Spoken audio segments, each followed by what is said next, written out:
What's up, everybody? Welcome to the Maj Toure Show. I am your host, Maj Toure. It's Friday, September the 12th, day after September the 11th.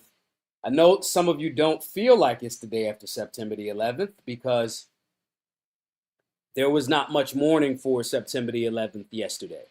Yesterday took a drastic turn from when we usually mourn and remember those lost in September the 11th and those attacks. I'll say attacks because that's a pretty safe word to say. I'll say attacks. But we didn't do that because we had the murder, assassination, death, killing of Charlie Kirk. Peace, Bobby. What's up? What's up, y'all? You know the rules. Y'all come in. Hit the like button. Tell me where you're watching from. YouTube, X, Rumble, whatever. Comment in the sections. We're going to get some fundraising done. Tonight's show is Charlie Kirk's alleged killer and the shocking truth around it. Big Rob, Mohagan, what's up? Oh, the Solutionary's in here heavy.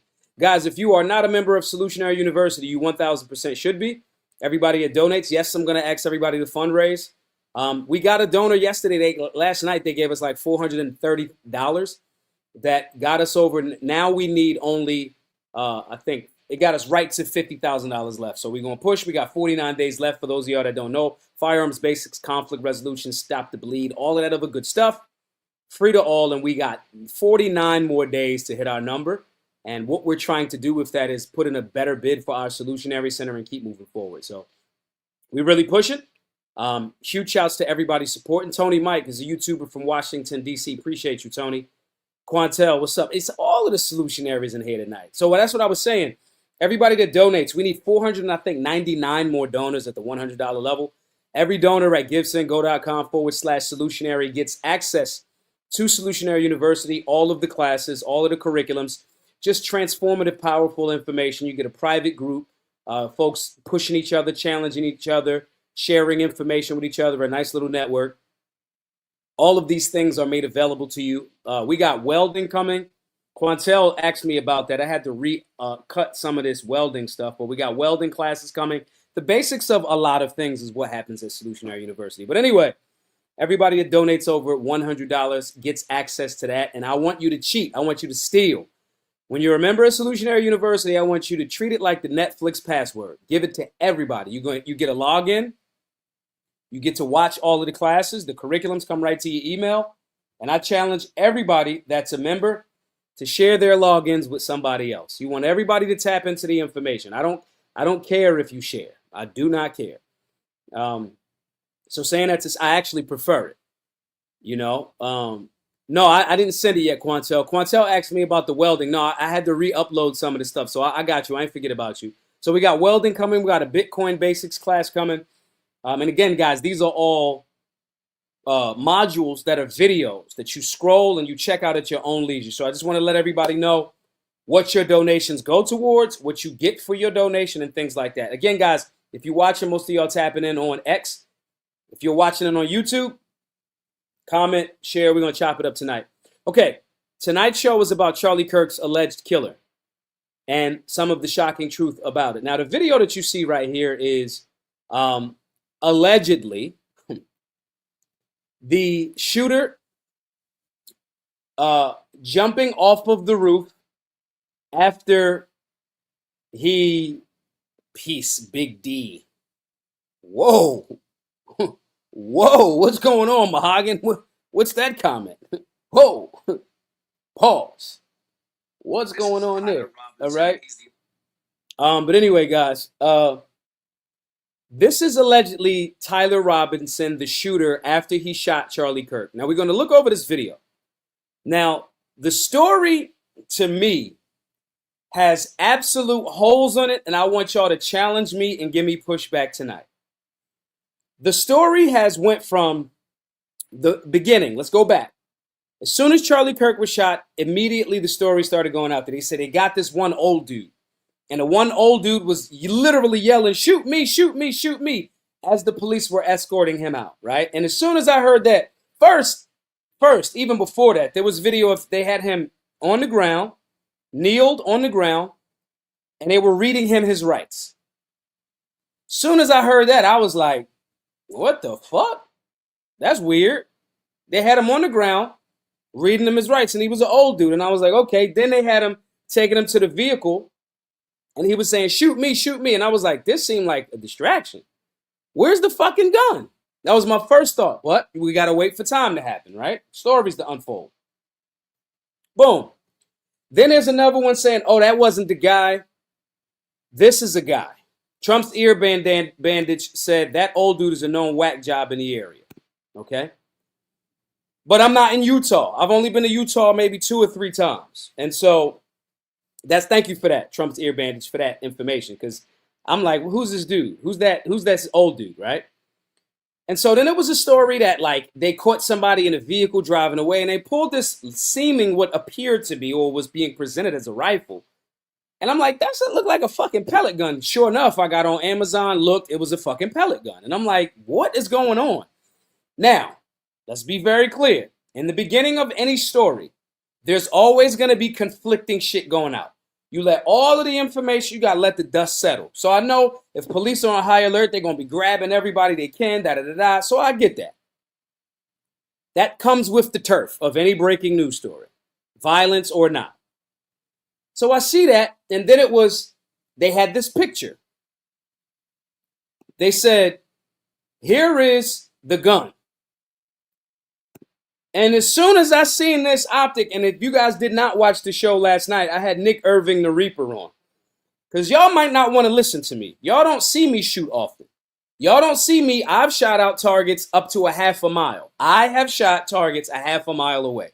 But y'all don't know that. So I don't need y'all to listen to me. I go get an expert, and the expert says that was yesterday. If you tapped into the show, if you missed it, go look at it. All right. The Reaper was on, and he said, I do not think that was a professional. And I thought the same thing.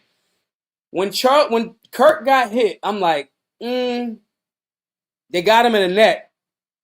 They're not trying, a professional not trying to split the diff. Now, I get it. If the next shot go clean through, get the artery, we know he's going to bleed out. But we're not doing that. We're going headshot or center mass. More than likely center mass. But he got the plate on. Plate ricochets, hits his neck. Bam. Rifle round, hits the plate, carrier, boom, goes up, hits his neck. Now, then they present this rifle, and I'm like, all right, 30-06, I could dig it. But then I'm looking at the optic, how it's mounted, where it's mounted, and I'm like, I don't know about that. Then they said, this is the one that we found in the woods.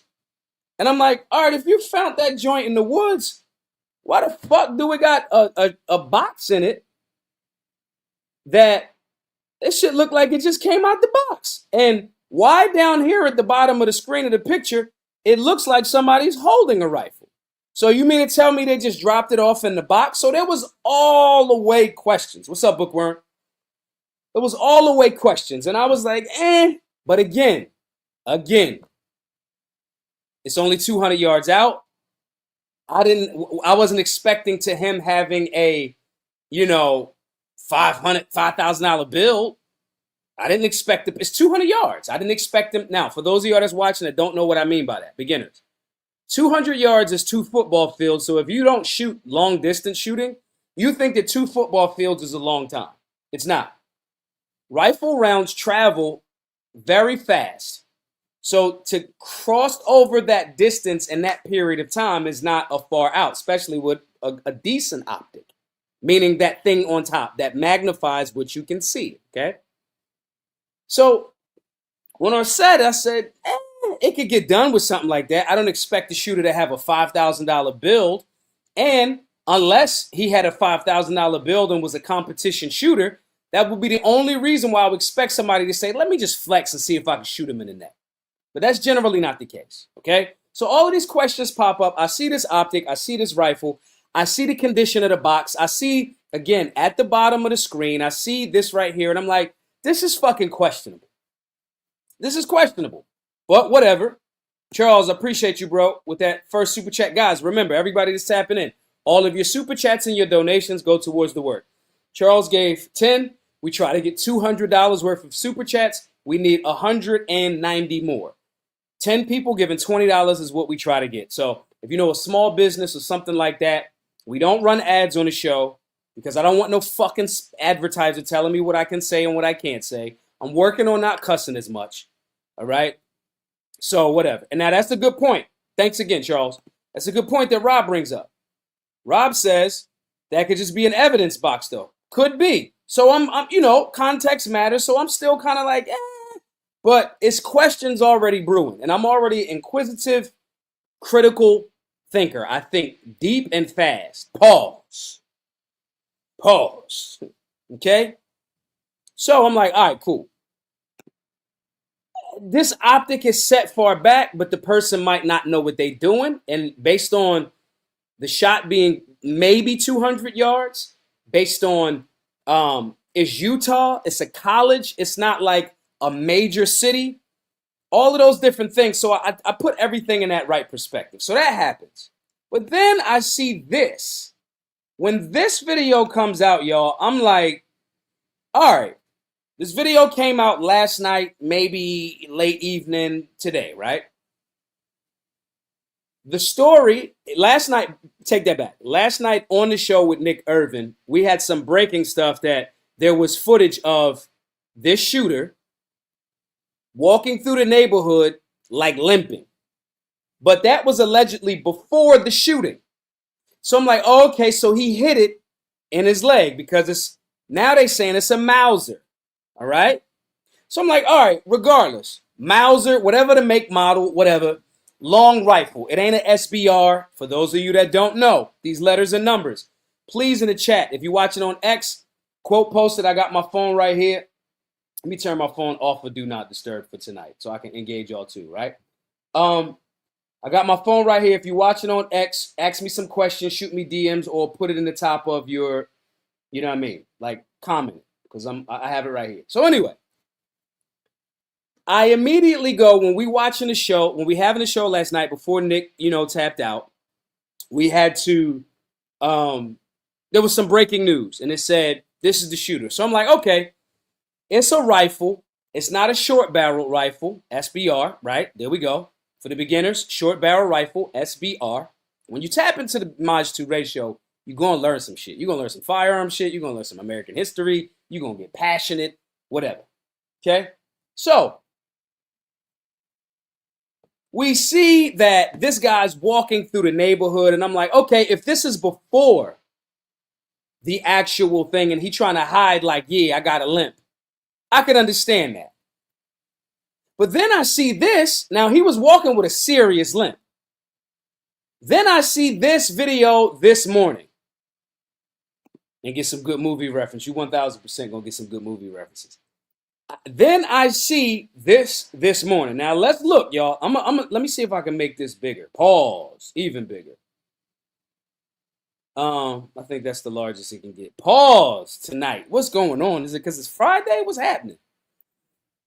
So we see him here. He's gonna climb off the edge and then drop down to the ground. As he did that.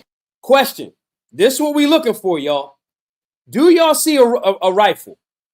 I don't see a rifle. Now, magically on television, every time there's some shit, everybody, all of the best phones in the world, we got cameras that they didn't have. We got better cameras than they shot movies with on our phones in the 80s, right? But now the footage is always grainy. But nonetheless, I want y'all to tell me if you see a rifle. I've been going back and forth with Chris Loach, Dana Lash's husband. And I mean, good back and forth in a good way. Chris is the homie. He's like, nah, Maj, he got the rifle on him on the roof. And I'm like, Chris, this is before the video. I'm like, I posted it. I said, Chris, he don't got the fucking rifle. Right? Because if he had the rifle in his pants, hiding it that way, where was the book bag that he said he got a book bag, then he wrapped it up in the towel? Okay, where was all of that shit when he was on the way there if that footage from then that came out yesterday, what happens? But let's run it back, y'all. I want y'all to listen, I want to be very clear. In real time, I'm questioning the FBI's official narrative. These the same motherfuckers that told us there was no Epstein client list isn't a big deal. I do not trust the fucking government. I'm also not the person, as we discussed last night, I'm also not the person that's going, this definitely was Mossad. This definitely was fucking MI6 Tom Cruise and Mission Impossible crew showed up and did it. No, I'm not saying either of those. I'm evaluating the information. I'm trying to establish a timeline, and I don't trust the fucking government. That's the baseline. Okay? So if I'm wrong, I'll always want y'all to tell me I'm wrong. But I'm telling y'all, I'm super transparent saying I don't know about this one. I don't think it has to be like when people are like, oh, there was a guy giving signs. I'm like, so you mean to tell me that a hit team put signalers in the target area? You're out of your fucking mind. You're out of your mind. But let's go back. Let's play it. I'm gonna let the audio play too. Let me know if y'all can hear it too. As he does, he's going to climb off the edge and then drop down to the ground. As he did that, he left some palm impressions. There's some smudges, some places we're looking to collect DNA. There's a shoe. Now, he got something, but it looked like it's almost like an extra hoodie that he got or some shit. Some people say it's a towel. It's a towel that got the rifle in it. What fucking length of rifle? Tell me where I'm not seeing this, y'all. Let's go back. Somebody that in the chat, YouTube, X, wherever y'all watching from. I got it on X, and if y'all commenting shit on X, I got it right here on my phone. But who sees the rifle?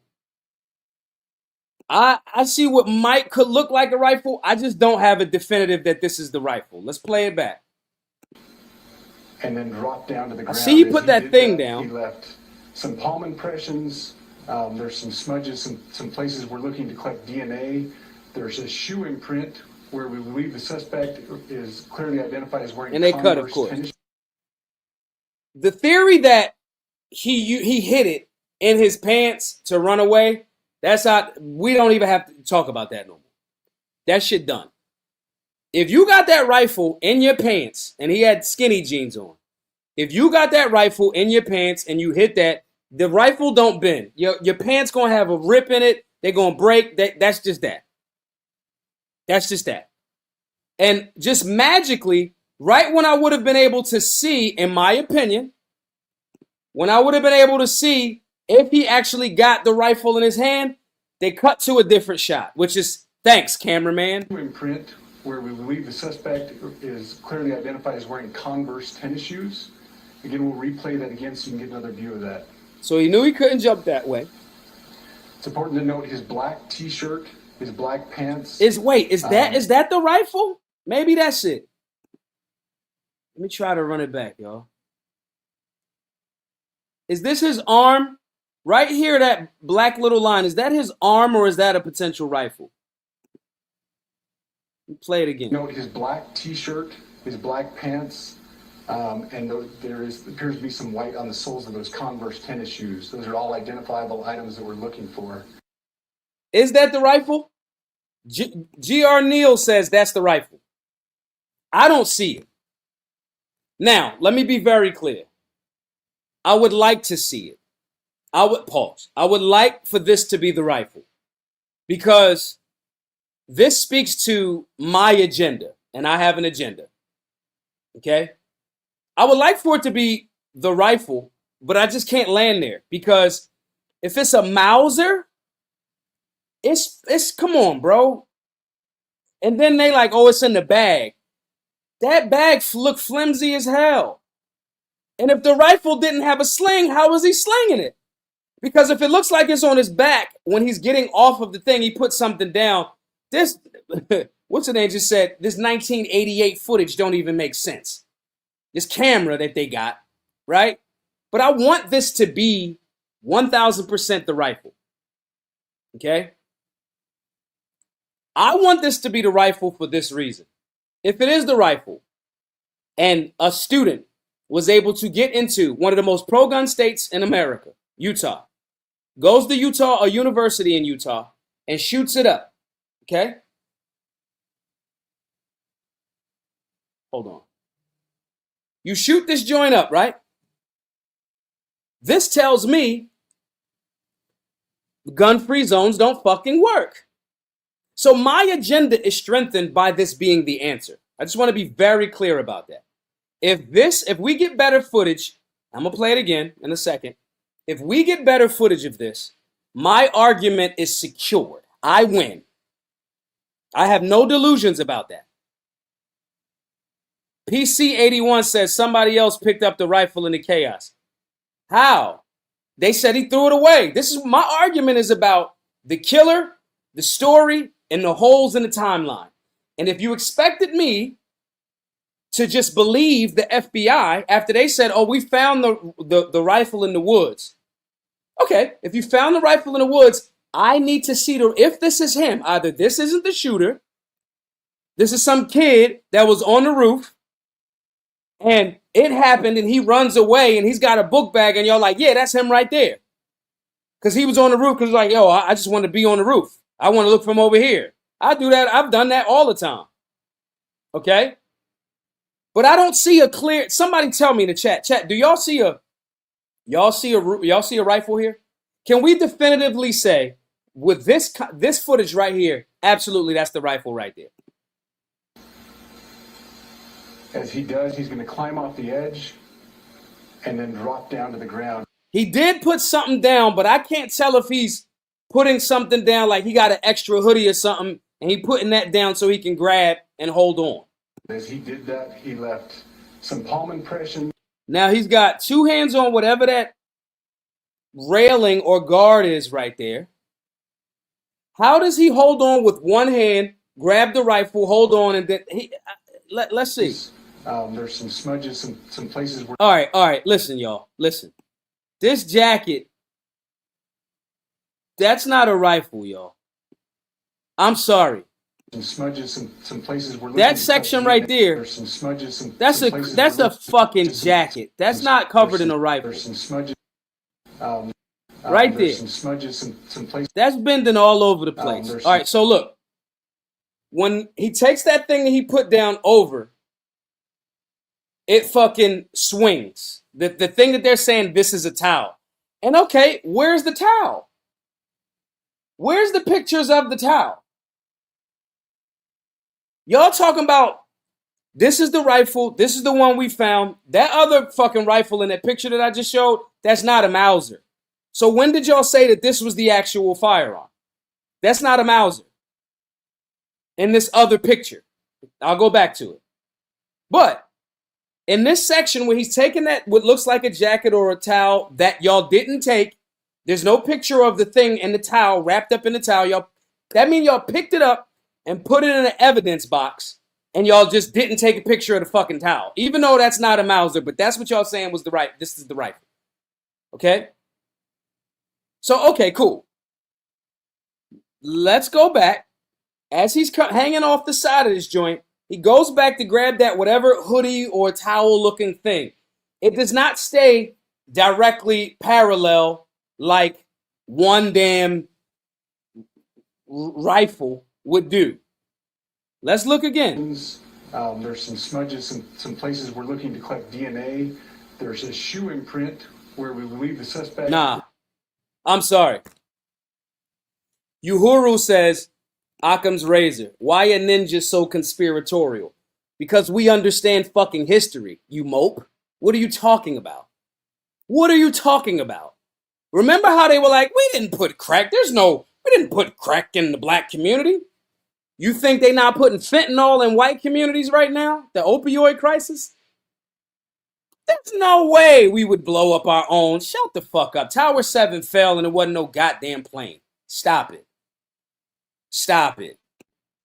B. Johnson says, this guy's the new Oswald. Listen, between Big Rob and B. Johnson, listen, guys, I'm going to have to call you B at this point. Okay? Super Weapon says, mope, wire level. Right. They don't get, see, I give you classic references. This mope wants to tell me why we so conspiratorial. And I started the show. Now, I say this out of love to everybody, guys. If you're tapping in on the show, we like 70s and 80s sitcoms over here. It's going to get a little aggressive and funny, but it's all in good fun, all right? Saying this to say, right? I do not definitively believe this. I don't even believe that him limping was before the shooting. I believe he jumped off of a damn, whoever this is, for whatever reason, jumped off of a damn building because he's seen some shooting or was the shooter, whatever. You hit that motherfucking ground and now you limping. And I think that footage is after the shooting when he did not have a rifle in his hand at all during that part. Now, does this mean that I'm saying that he's a ninja and he's an absolute criminal genius to evade campus cops? No, like, stop it. I used to evade campus cops back in the day in University of Pennsylvania. If you ever been to Philly, the zoo is not far from University of Pennsylvania, okay? We used to break into the zoo because we wanted to steal the turtles. Like, there was like a turtle in camp that was outside, and then we would sneak into the zoo so we wouldn't have to pay. And you would just possibly, if you stole some turtles, like the little turtles, you have to evade. And I'm talking about like I was like 9 or 10 years old, right? This is not, Girard Avenue, exactly. Like, yeah, I did. Bookworm, I did it. We was young. And it wasn't like we was stealing money, but we were going in. We just wanted to be in the turtles and shit. Me and my cousin Leonard, we used to do that. All right? Girard Avenue, that exit right before you go into like the West Philly. Anyway, we would outrun campus cops because they were close to University of Pennsylvania's close to the zoo. And at the time, the zoo didn't have real security back then. So anyway, you don't have to be a high level. You don't got to be fucking Megamind to outsmart or outrun the campus cops. Okay? Super Weapons has a great question. Why would you take a rifle with you after the event anyway? These are, listen. And now again, I'm not saying that he's the smartest person in the world. I don't think the person that got that shot off has to be a competition level shooter. I'm not saying that. But I am saying my question it's not the Jews did it. Come on. Maybe. And I want to be careful when I say that because I'm saying that in the sense of I don't want to be disrespectful to my Sephardic Jewish friends. I'm not saying it that way. I'm saying like this conspiracy that everything is the Israeli government. I don't believe that, but it could be. But okay, let's run with that. Why would the Israeli government do this to Charlie Kirk when I can hear people say, yo, he was about to be critical and he was critical of the Israeli government a few days prior? I've seen Charlie Kirk with his entire face up the ass of the Israeli government for a very long time. So at least that bought him some time. Okay? He didn't go full Candace Owens, Jake Shields. Okay? So I'm not the person that's telling y'all we have conclusively figured out the entire answer of everything because this is in alignment with my agenda. I just told y'all my agenda is for this to 1000% be the shooter. I win. I go, this is why we got to repeal gun-free zones. This is why we got to do X, Y, and Z. Okay? But my objective nature as a solutionary and getting to the bottom of the thing doesn't mean that it has to be all of this shit. But this shit also looks weird. So instead of you leaving the rifle, getting off, you got on the roof undetected. Based on from his perspective, if we run it with this story, you get to the roof undetected. You get a shot off. Leave the fucking rifle. So you take the rifle just to leave the rifle? And this footage does not look like a fucking rifle was in this man's hand. Tell me where I'm wrong. Tell me who see it. I don't see it. Tell me the timestamp. Tell me what it is. But right here, this one little section where that hoodie that looked like he grabbing, that shit too wibbly wobbly for my take. Impressions. There's some smudges, some that places right we're there. looking to collect DNA. There's a shoe imprint. Look at him limping already. The suspect is clearly identified as wearing Converse tennis shoes. Again, we'll replay that again so you can get another view of that. It's important to note his black t-shirt, his black pants, and there appears to be some white on the soles of those Converse. It's fabric, shoes. not a rifle. Identifiable items that we're looking now peep this. That's just the first video, y'all. We a half hour in. That's just the first video, and we family at the solutionary, as in the solutionary spaces. Okay, y'all know y'all can tell me, Maj, if you don't get the fuck out of here with your conspiracy theory ass, right? No one in here has said, nah, that's definitely the fucking rifle. We don't have yes men in our chat. We don't have that. Okay, right? Faithful Discipline says they keep talking about the Chucky. They hard with the Chuck T slander, the Chuck Taylors.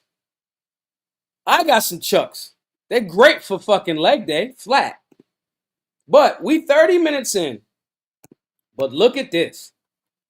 Tyler Robinson was captured on surveillance footage appearing to make a phone call just moments before climbing onto the roof, suggesting he may have been in contact with someone as the events unfolded.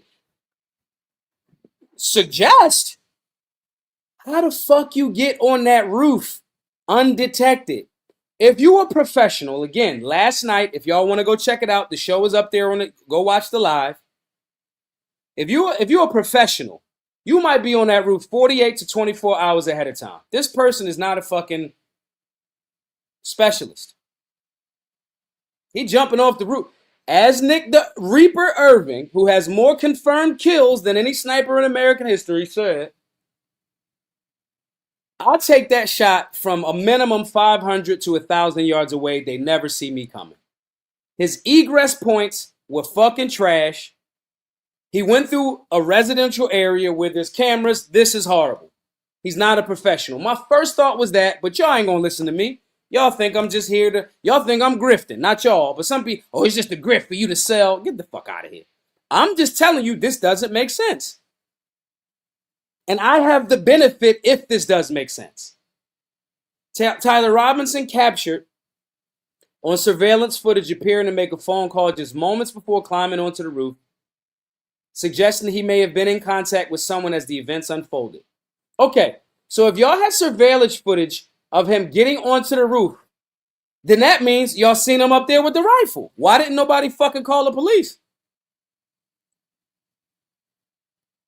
But the real question is, who is he calling? A family member, a friend, or someone else entirely? I don't care. If there is a highly politicized person coming to our thing, we got it on footage of him getting on the roof. Where's the footage of him with the rifle getting on the roof? Now, the problem a lot of times is, I get you. They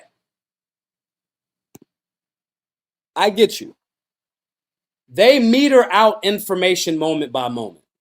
Okay, Gorillas and Guns says he wasn't undetected. There's videos of him walking across the roof, going to his position. No one said shit. Okay, that's the video. Okay, I get you.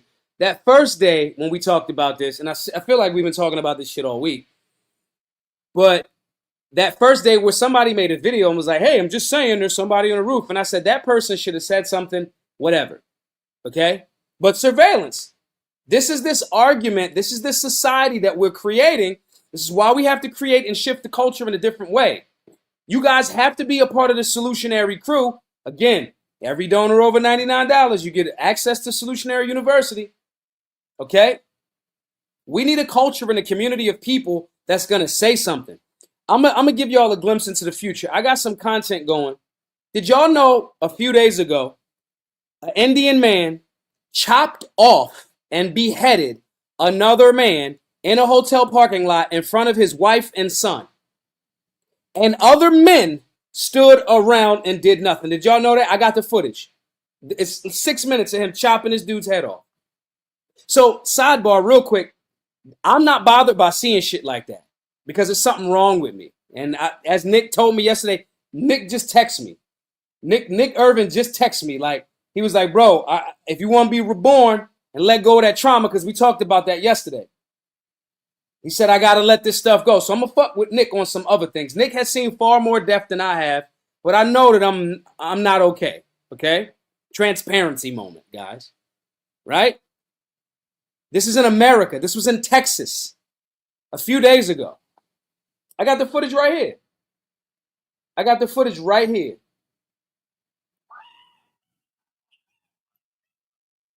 This is him chopping another dude's head off in a hotel parking lot.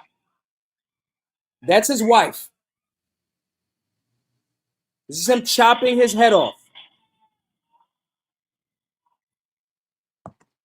I'm saying this because I ask questions and I challenge people to get out of this narrative that you're not supposed to say nothing. I'll approach a motherfucker. I will approach you. Anybody that's ever rode with me anywhere that sees some dumb shit going on, I'm going to say something. I'm going to walk over to you. Hey, what's up, man? I'm going to say something. All the time. All the fucking time. Bookworm said, did he stand there and let him do it? His son was young, like 9 or 10. It's a child. He chopped his, they were co-workers. And other adults were there like, hey, help. Men in Texas. Big Rob, 3 people, mom, dad, and son. And Camden just caught a dude, cutting up a dude up and putting him in a dumpster. So what I'm saying to y'all is this. We have to create a culture of a community that says, no, we're going to do the right thing. We arm, we train. No, he didn't chop a child's head off. Guys, I'm going to do the content. I got y'all coming. I promise you. I'm going to try to figure out a way that I could post it so y'all can see it. Because I don't blur shit. I don't blur shit. The video of Kirk dying and getting lit up is on my Instagram page. Okay? I'm not doing that to be rude. Right?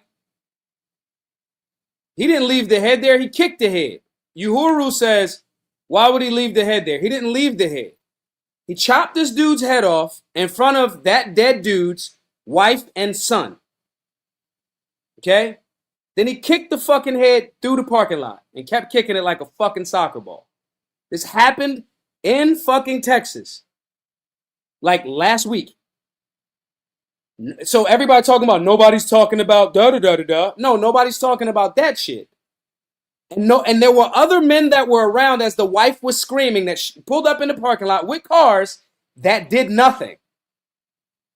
This is a crisis of us. Of us.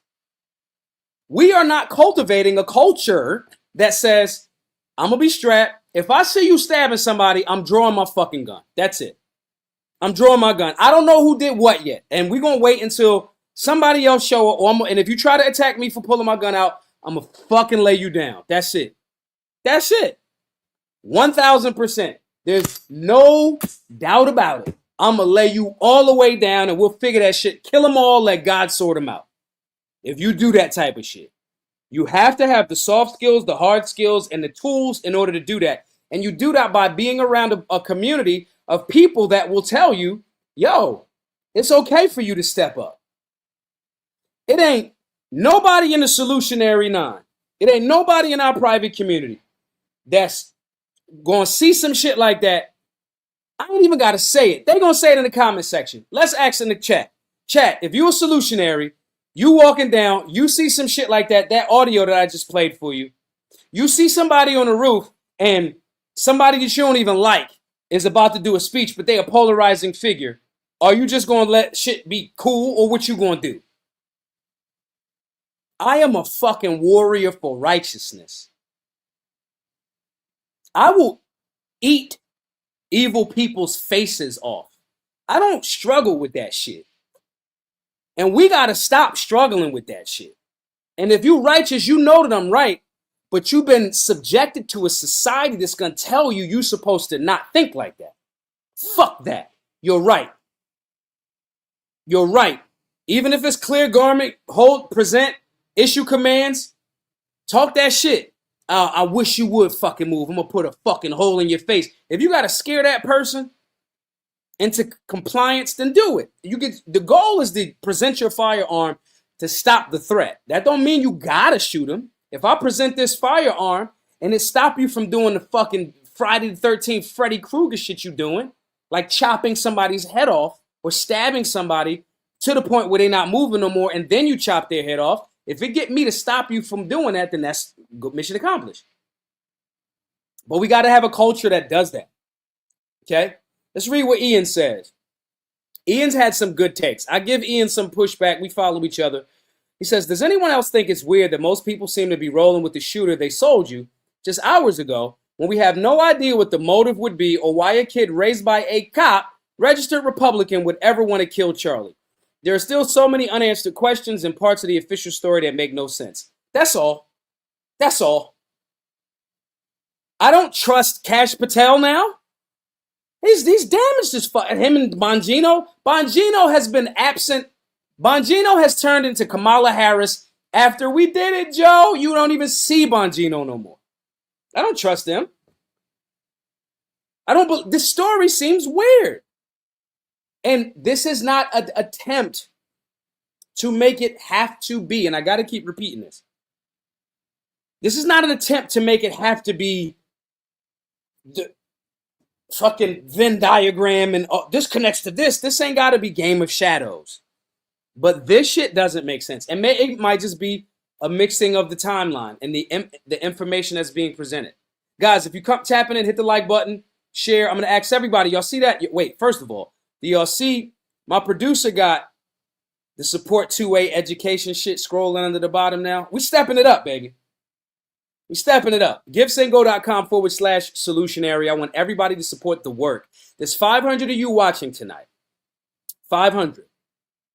We need 500, literally 499 $100 donors. I'm going to ask everybody to give it the $100 level. Firearms basics, conflict resolution, stop the bleed, sewing classes, all of the things that we've done at our community center in Philadelphia and across the country over the last 8 years has been because of your voluntary donation. So I'm going to ask everybody. We got 49 days, but let's do it this weekend. If everybody gives $100, you get access to Solutionary University, all of the classes, curriculums, all of that empowering, transformative information that you need. A community of people that will help you get better. You want to lose weight? Cyclops in here. Cyclops done fucking had a beautiful baby, has lost 100 pounds. They be in there talking that gun shit. They gun dudes in there, right? I'll be having to be in the chat in the community like, hey guys, I know you guys said a bunch of letters and numbers, but the beginners in the room don't. What does this mean? And then that shit turned into damn near a firearms class in a group chat in like 5 minutes. All right. So my point is, guys, everybody's supporting at GiveSendGo.com/solutionary over that amount, $100. You're going to get access to that as well. So support the work, guys. Ask everybody to like, share the space. If you're watching on YouTube, hit the like button. So what Ian is saying here is accurate. And it's the same thing that I'm saying. I'm saying this doesn't make sense. There's a difference in the timeline of the story and when the reporters are saying this in XYZ. Okay? I don't think, based on the report from yesterday, that footage that we played in yesterday's show, him limping that hard logically makes sense. That looks like it's after the shooting when he jumped off the roof. Okay? And if somebody saw him limping there and then saw him going onto the roof with the limp, and if some people saw him on the roof, this is the culture of ain't none of my business. It's the same type of energy, because that was and now we're gonna bring race into it just a little bit. Let me show the contradiction. Just like when we said nobody helped that young lady from Ukraine, a Ukrainian refugee, Zatrutsky. I think that's her name, last name. Initially, they didn't know what they were talking about. They didn't know she was stabbed. Okay, they was on a loud light rail. Okay, but that's one. And then when people started to figure out, they helped. That same culture of the people that saw at least that what they assumed to be hitting her, that didn't do anything, that didn't say anything. That's the culture we got to break. We have to break that culture. That's the same thing that those mostly white students is Utah. Come on, y'all. Like, what the fuck? It's not a racism thing, but it's like, yo, they was mostly white. Some of them filmed it and was like, hey, I'm just saying there's somebody on the roof. That culture got to go. See, so, again, to the extreme. I'm going to make this content tonight. We'll see how long it stays up on the platforms that I posted to. But I have footage of a dude chopping another dude's head off in America last week in front of his wife and son. The son was trying to push back the child. And he pushed the child away and kept chopping the fucking dad's head off. Men were around, black men, white men in Texas, and was like calling on the phone instead of jumping them. This is a culture of I'm going to mind my business. This is your business. Your community, the sanity, the respect, and the standard is your business. And so don't get mad at me for asking questions that seem like they make sense. Like this question. What reason did he have to shoot Charlie Kirk? If he's 22 years old, right? And I see the footage of him saying, yo, I was accepted into whatever school. That little footage. Even that looks suspect to me, but we ain't gotta go that far. Right? Here go the twist. He's 22. His dad was law enforcement for 27 years. Okay? 27 years. Two-parent household. This is the standard of what they say. This is what we get good kids from. Y'all haven't even told us he don't got a manifesto as it stands. And now I'm questioning any manifesto. Because it just seemed like y'all had time to make one. Right? But okay. I need more answers. So he just decided. Here's a deeper one. Because Uhuru says a good question here. All I'm saying is that everything doesn't have to fit. It doesn't always add up. Why is random white boys going crazy so hard to believe? Because it didn't go crazy. Peep this. We don't even know where he got the fucking rifle from. There's been fucking whole press conferences. Where did he get the rifle from? Is it his dad's? Come on, bro. So if he's 22 and his dad's been in his life his whole time, his dad's been a law enforcement officer for longer than he's been alive, and he's got a good culture, what radicalized him? Even in looking at him, he don't look like he went to college looking this way. He ain't make a drastic change in his shape like Nelly Furtado. Nelly Furtado big as shit now. Y'all know that, right? Little petite Nelly Furtado. She like going into like current Lizzo territory, right? So we haven't seen a massive change in this kid. So what the fuck? You should ask this question. You're not wrong. You're not da-da-da-da-da. You're not none of that shit. Ask the question. She is thickums. She thickums. Fucking Nelly Furtado is a high-calorie woman right now. Bookworm said the internet. Okay, where did it happen? Belly Furtado. Oh, shit. Belly Furtado. You won today. You won. Bookworm says, it's not hard. Even look at what Twitter has become. All right, but I need to see that. I need to see that. Where's it at? I need to see that. They're not showing us anything. When you watch a movie, right? I like Game of Thrones. I got Game of Thrones playing right now, right? If you start Game of Thrones in the third season, you don't know what the fuck is going on.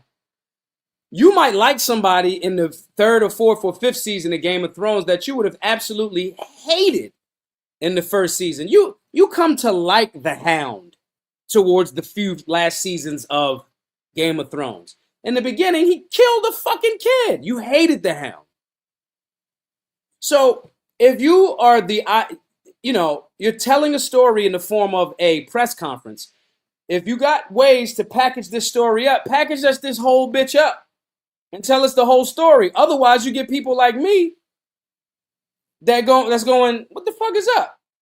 Hold up, Bookworm said, nobody says this when it's a black guy. People are even giving his parents empathy instead of calling them bad parents. Ooh.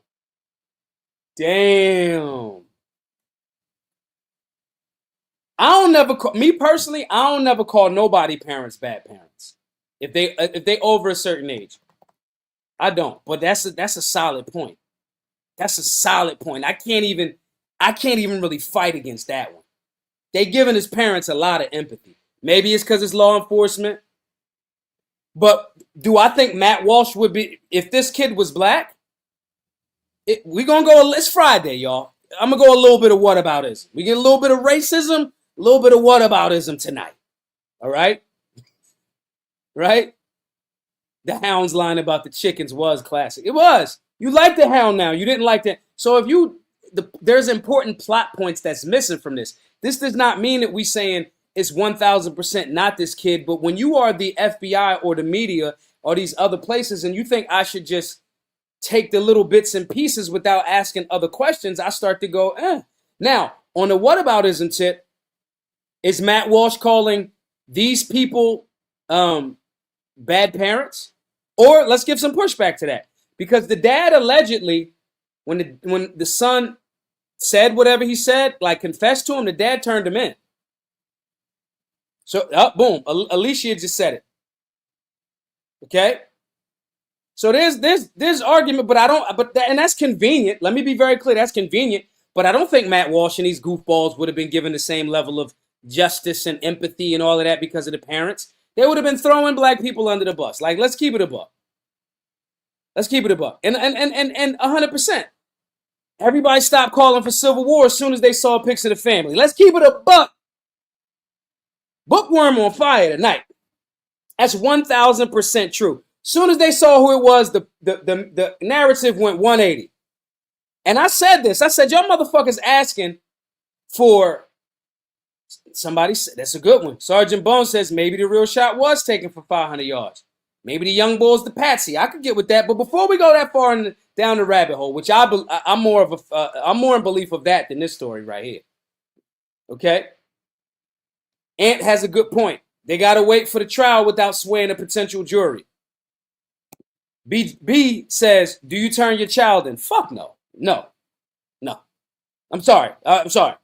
Sorry, guys. Sorry. Y'all can be mad at me. I'm not turning my child in. Sorry. Call me whatever. Not turning my child in. It's not happening. If he get caught up doing something I told him to not do after he in hiding, then that's different. But turning my child in after he like this, that's that. But first, my child isn't gonna. If my child shot somebody, they definitely bought that. If my child shot somebody, it's gonna be defensive gun usage, 1,000%. If my daughter got guns. What? I'm not. What? If peep this, ask yourself this question, right? And we're gonna move forward after this. If y'all heard I shot somebody, would y'all believe what? That it was a defensive gun usage and it was justified? Or if you had no information, story hits, Maj Toure shot somebody. What's the first thing y'all thinking? That's how I feel. If you got the right answer here, that's how I feel about my child. If my child shot you, you deserved it. And if there's any confusion from the so-called authorities, y'all gonna have to figure that out on your own, but because my child is going to be protected. Think I won't buy another RV in a different name and put my child in an RV and they in an RV park somewhere quiet and da-da-da-da-da-da-da-da? Until y'all figure out the story? Come on now. Super Weapon said everybody should go home and watch the movie Shooter. That's the first movie I thought about when this happened. Okay? But Dre says, I don't understand why. There hasn't ever been a black political assassin. They were wrong from jump. Civil War, how? I personally, that narrative spoke to a certain level of, like, their bigotry. And let me be clear. When I say their bigotry, I mean the small amount of people that have big microphones across X. When they thought it was a transgender, when they thought it was a tranny, thought it was a troon, whatever languaging you got, we want war. It's civil war. Fucking Andrew Tate talking about civil war. Andrew Tate, you don't even fucking live here, bro. Shut the fuck up. I don't give a shit about a foreigner's explanation. Andrew Tate, your dad was a fucking CIA. You the ops, bro. Fuck out of here. Talking about civil war. Ian Miles Chung and all of you other motherfuckers giving your advice. I don't remember asking you a motherfucking thing. Samuel L. Jackson voice. Y'all ain't with us. That ain't with us telling us what the fuck you guys should civil war. Shut the fuck up. Don't you live in Romania, Budapest, wherever the fuck you live? Trying to hear that shit. I don't want to hear no foreign opinion about American issues. Eat a dick. I ain't trying to hear none of that shit. I ain't trying to hear none of that shit.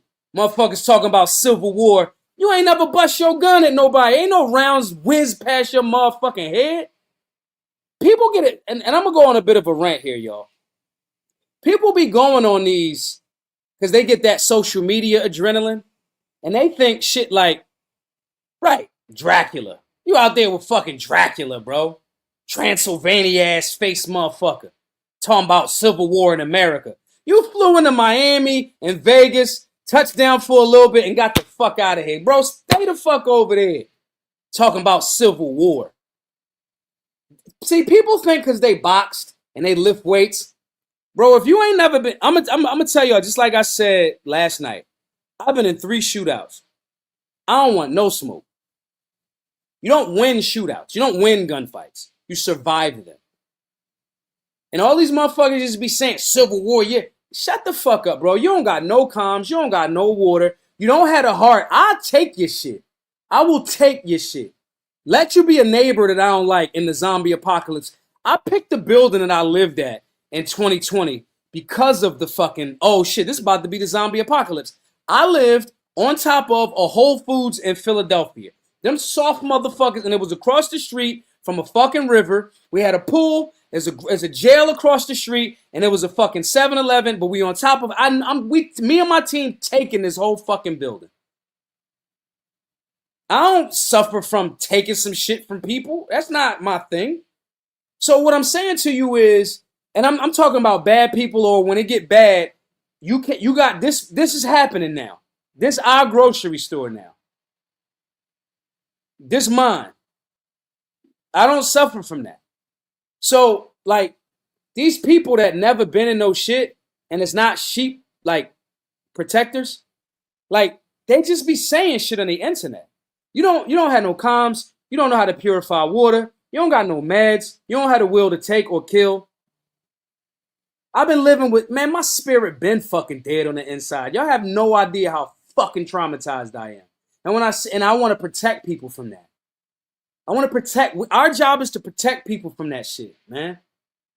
These guys think that because they go to the gym, man, I remember, man, listen, my friends are fucking murderers. So, you know what I mean? And I don't mean that like glorifying. I mean in the sense of like, man, whatever. Anyway, asking for the Civil War shit was what they was doing. And then as soon as they saw, oh, it's a white dude that don't fit their narrative, they started shifting that shit up. And that's just real. And I've been screaming the whole time.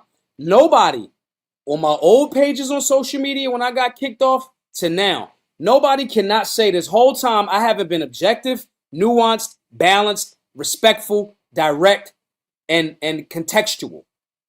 Okay? And this whole time I've fucking Matt Walsh made a 15-minute video talking about me because I was critical of him and his approach. I've been critical of libertarians with that bigoted bullshit. I was critical, went back and forth with Charlie Kirk on my old X page before I got kicked off about that bigoted shit. Same thing with Matt Walsh. Same thing with Jason Whitlock. I got smoke for whoever not trying to unify Americans. That's just it.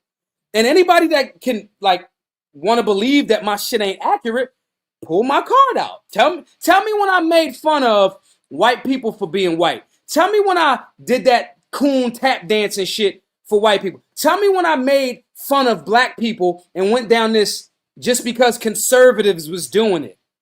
Tell me where I called so-called illegals, where I tried to treat them as less than human because of their status. I've had a very even-keeled approach the whole fucking time. Call me out if I haven't. And that's what America actually needs. America needs people that are going to question the fucking narrative. If you talk that racist shit to me and think I'm going to be cool with it because I'm pro-black the way that you think it is, and you making fun of white people, I'm going to check your ass on that. Yo, why the fuck you talking about him because he white? Or he Chinese? Or he Asian? Or he this? Or he that? That motherfucking illegal work harder than your motherfucking ass. And you've been here the whole goddamn time. I'm going to be up the middle with everybody. See, we got to create the type of people that we think America should be. That's what we have to do. That's what Solutionary University about. And that also means asking certain fucking questions. If this shit don't make sense right now, it don't make sense right now, bro. And a lot of this shit don't make sense right now. This fucking scope don't make sense right now. This box, this evidence box, where's the towel that it was wrapped up in? This don't make sense. Find the motherfucker that got a black eye, because that optic, I think the shit on backwards, it looked like it's covering the goddamn ejection port, and it's way the fuck back. Find the motherfucker with the black eye and the fucked up leg that jumped off the roof. We got him. This fresh ass box that y'all just happen to have with y'all. That don't make sense to me. I'm sorry. I'm not going to act like it makes sense. That's not a Mauser. Y'all said it was a Mauser, so maybe y'all put this picture out there first, and y'all need to retract that. This court official has told TMZ that they have investigated Tyler Robinson's account and found no evidence of Robinson planning the incident or promoting violence. So I bet you he don't got no digital footprint right now. This shit look like the same motherfucker that shot at President Trump, allegedly, in Butler. No digital footprint, no this, no that, but I'm spoiled. So you mean to tell me Trump ain't used the DOJ and the FBI to find out more about the motherfucker that tried to pop his top? That don't sound funny to y'all? It don't make sense. But let's listen to this. We're going to stretch the show a little bit longer tonight, y'all. A family member of Tyler Robinson reached out to a family friend who contacted... Sidebar. It seemed like the FBI not doing a motherfucking thing. It seemed like it's the people that we trying to create. Yo, if this true about the dad like, yo, what the fuck? So the FBI ain't find him. The dad called y'all. The Washington County Sheriff's Office with information that Robinson had confessed to them or implied that he had committed the incident. This information was relayed to the Utah County Sheriff's Office and scene investigators at Utah Valley University. This information was also conveyed to the FBI. Investigators reviewed additional video footage from UVU surveillance and identified Robinson arriving on UVU campus in a gray Dodge Challenger at approximately 8:29 a.m. on September 10th, in which she is observed on video in a plain maroon t-shirt, light-colored shorts, a black hat with a white logo, and light-colored shoes. When encountered in person by investigators in Washington County on September 12th, in the early morning hours, Robinson was observed in consistent clothing with those surveillance images. Investigators interviewed a family member of Robinson who stated that Robinson had become more political in recent years. The family member referenced a recent incident in which Robinson came to dinner prior to September 10th, and in the conversation with another family member, Robinson mentioned Charlie Kirk was coming to UVU. They talked about why they didn't like him and the viewpoints that he had. The family member also stated Kirk was full of hate and spreading hate. That is called hearsay. Just tapping in. Full of hate. Again, I question everything. Motherfuckers start saying all kind of shit when you put a microphone in front of their face. The family member... Not him either. I mean the family member. This is the very definition of hearsay. But let's listen to it and let's evaluate. Also confirmed Robinson had a gray Dodge Challenger. Investigators identified an individual as the roommate of Robinson. Investigators interviewed that roommate, who stated that his roommate, referring to Robinson, made a joke on Discord. Investigators asked if he would show them the messages on Discord. He opened it and showed several messages to investigators and allowed investigators to take photos of the screen as each message was shown by Robinson's roommate. These photos consisted of various messages, including content of messages between the phone contact name Tyler with an emoji icon and Robinson's roommate's device. The content of these messages included messages affiliated with the contact Tyler, stating a need to retrieve a rifle from a drop point, leaving the rifle in a bush, messages related to visually watching the area where a rifle was left, and a message referring to having left the rifle. The movie that Super Weapons told everybody to watch, that is literally this fucking whole thing. It's called Shooter with Mark Wahlberg. They shot a lot of it in Philly, ironically. Wrapped in a towel. The messages also refer to engraving bullets and a mention of a scope and the rifle being unique. Messages from the contact, Tyler, also mentioned that he had changed outfits. I know there's been speculation as well as to the writing on those casings, those bullet casings, and I believe we have that as well. And I'll share that with you now. So what they're telling us is nothing that has anything to do with the motive. Nothing that gives us an insight to why he would do this. Nothing that explains where did he get the fucking rifle from. Y'all saying they went back and forth with the Discord conversation when Discord just told TMZ, sidebar, we in a wild world where Discord communicates with fucking TMZ before the fucking FBI.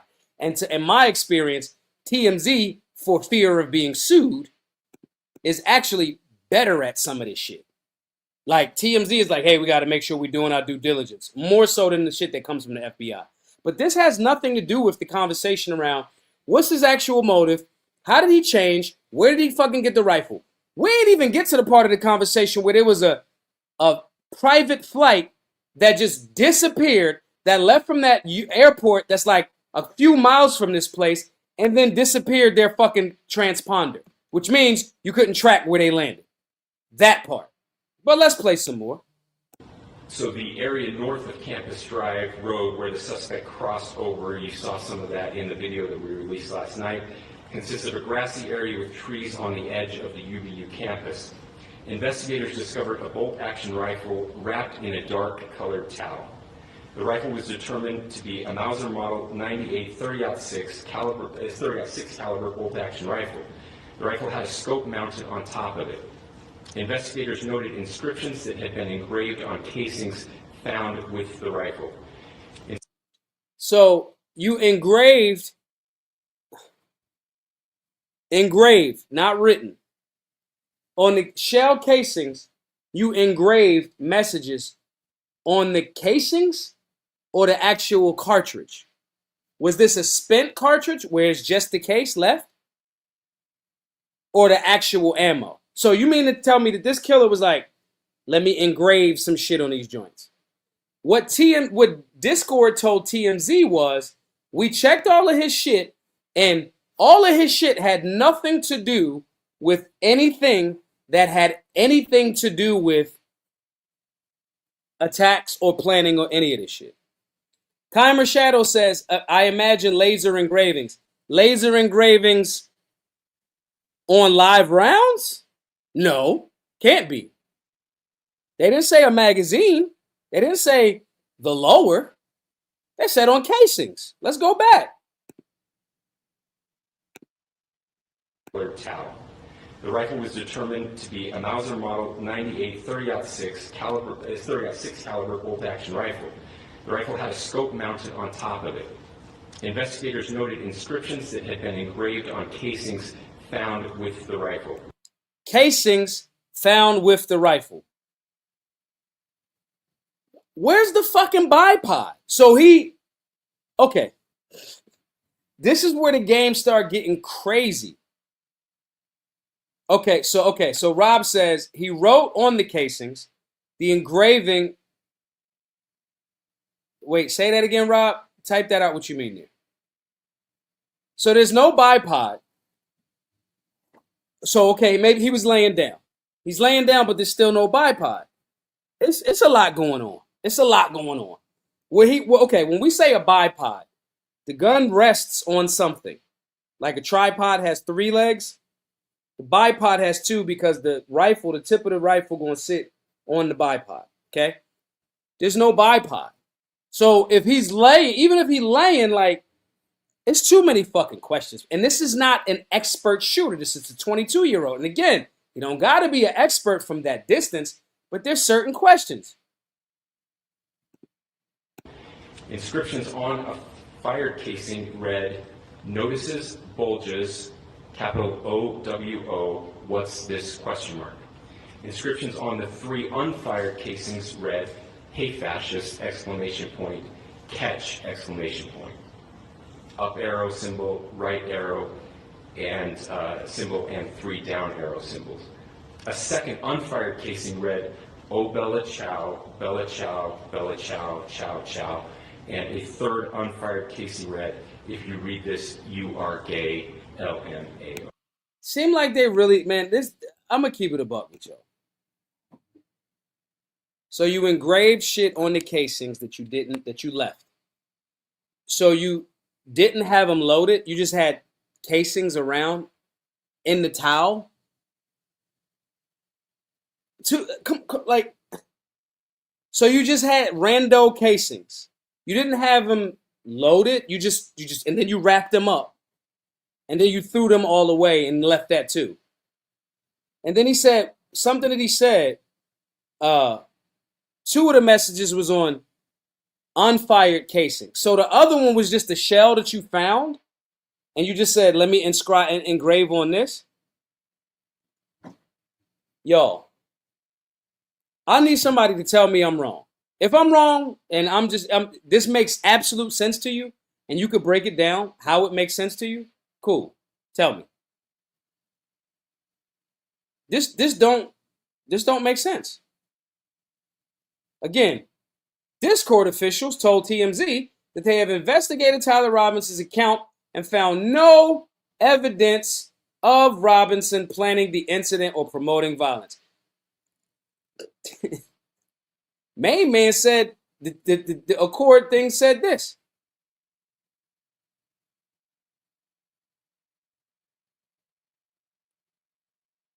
TGM says, how does it not make sense, G? Hey, Bookworm, throw the call lines up.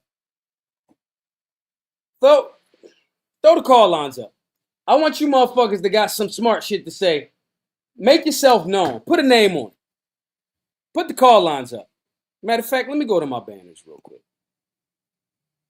Let me see where that shit at. Y'all ain't gonna try to.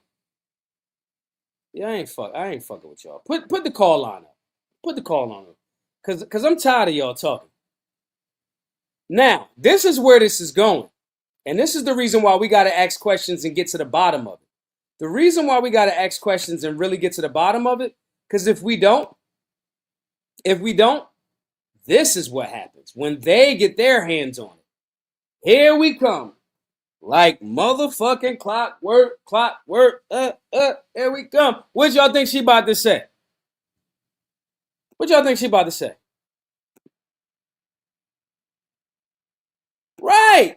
This is what I'm talking about. The thing with the casings is just hearsay because they still ain't showing no pics. I'm just show me the towel. I want to take a shower. I want to dry off. Show me a towel. Seeing a picture of the towel that y'all saying he wrapped the shit up in will help me dry off better. I ain't seen the towel. I ain't seen a Mauser. I ain't seen the casing. I ain't seen the engraving. I ain't seen none of the shit that y'all talking about. Tell me where I'm wrong. That's the call-in line. Call in. Since I'm so crazy.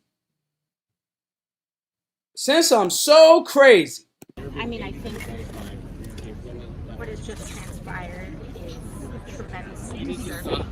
It is the latest evolution instance of political violence in the United States, and it must end. What message do you have to your fellow lawmakers regarding the political environment? What message do you have to your fellow lawmakers regarding the political environment and the rhetoric that has been put out in the media? You know, beyond rhetoric, we need to talk about action. And we need to talk about, yes, there are words, but most importantly, we are in a job of leadership. We are in a job of action. We are in a role and a position where the American people are looking to us to do something about this.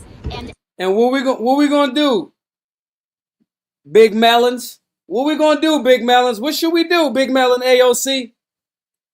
What we gonna do? We supposed to get for more gun control, right? And it was in a gun-free zone? Every single day, people are dying due to gun violence in America, and every single day, there are people in this building that continue to vote against doing anything. They vote. No, we're not voting against doing anything. We're against voting for a monopoly of violence in the hands of the government. You can have a firearm, and they, the people, cannot. We're voting against that. We against that, champ. That's what we against. Sugar tits. Against universal background checks. They continue to support legislation and also remove any way to block the mentally ill, to block extremists, to block people. Uhuru, you talking a lot of shit. The call line is right there. It's in the chat. Uhuru says, I'm not saying I know what happened because I don't. But y'all can't say y'all know what didn't happen because y'all don't either. That's not what the fuck I said. I said this looks questionable. I want the see. This is what happens. See, I gotta not be so right. I gotta not be so right so often. Because when I'm right so often, people say stuff, and then they don't ever want to tap in. They don't want to. They don't want to go to the call-in show because they gotta put a fucking name and a face on it. And you know, I chicken Szechuan your whole argument up. Tap tap tap tap tap tap tap tap tap tap. I make your whole argument a motherfucking hibachi. I get it. I get it. That's the call-in line right there. Chosen, you ready? All right, Chosen, come on. What you think, Chosen?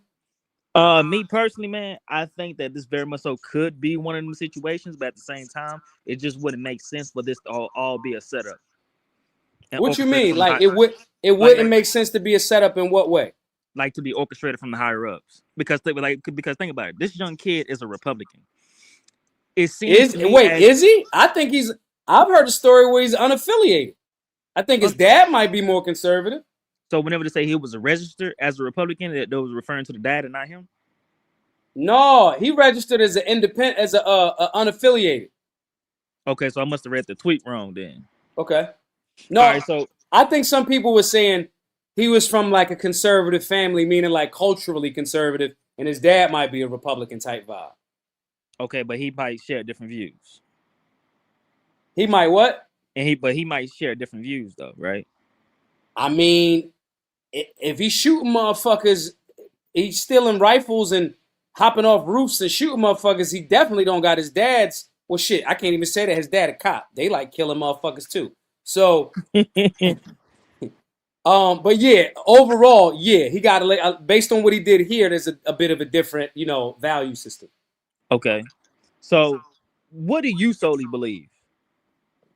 I don't believe none of this shit. I believe. Let me be very clear. I want to believe that he's the shooter. This is a very simple conversation. He did some goofy shit because he listened to some silly shit in college. If he went there from 18 to he's 22 years old.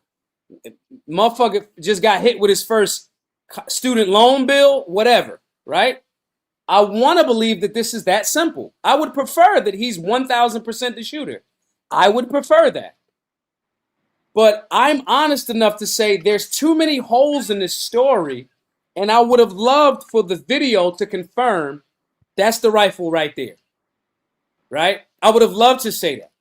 But I can't say definitively, based on the timeline, the storyline, that law enforcement officer just got up there and said, the Discord messages said that he was saying something aggressive. Discord shot to TMZ and said, we looked at his account. He ain't say nothing such and such. So I can't believe none of this shit right now. I just go, I hope it's this, but that shit got holes in it. Then I go, why would it be some deep Israeli government shit? There may be some room for Charlie Kirk being a little critical of the Israeli government, but the vast majority, he was touching the wall over there too. Mm-hmm. So I'm not saying that I've conclusively landed anywhere. I'm just saying this shit look weird and we got to ask certain questions. And while challenging people to say, show me some better footage and tell me where I'm wrong, that shit don't look like a fucking Mauser that he's holding getting off that roof. If somebody can show me that, I'll put it to bed. But I just don't believe that that's the case. So whenever you say Mauser, I'm not trying to sound illiterate, but what is a Mauser? A Mauser's like, okay, Ford Taurus. It's the make and model of a particular firearm, a rifle. Okay. Because so, whenever you're jumping off that roof, I couldn't really see nothing. And the argument is that covered up thing that looked like almost like a hoodie, he had the rifle covered up in that, right? And so, okay, if that's the thing that's covered up in the thing, then if it's a rifle, it should have one shape the whole time. The towel might swing around it, but it should have one horizontal shape. Mm-hmm. Like, it didn't. So it's not an SBR. It's a fixed stock. It's not like he could disassemble it, but break it down, collapsible stock. It's not the case. Then, but then they said that he was able to do that with that particular rifle that they found. No, you can't. You can't do that with that type of rifle that they say it is, a Mauser. Okay, but like, have you ever seen footage of people on these higher up medias saying that this rifle that was found could have been folded and No, listen. The Mauser in and of itself, right? Okay. Does not fold. It's not a gun that has the capability of that stock. Quick firearms lesson for everybody. The stock is the end part of the rifle. The part that you do the cheek weld on, where you put your cheek up, okay?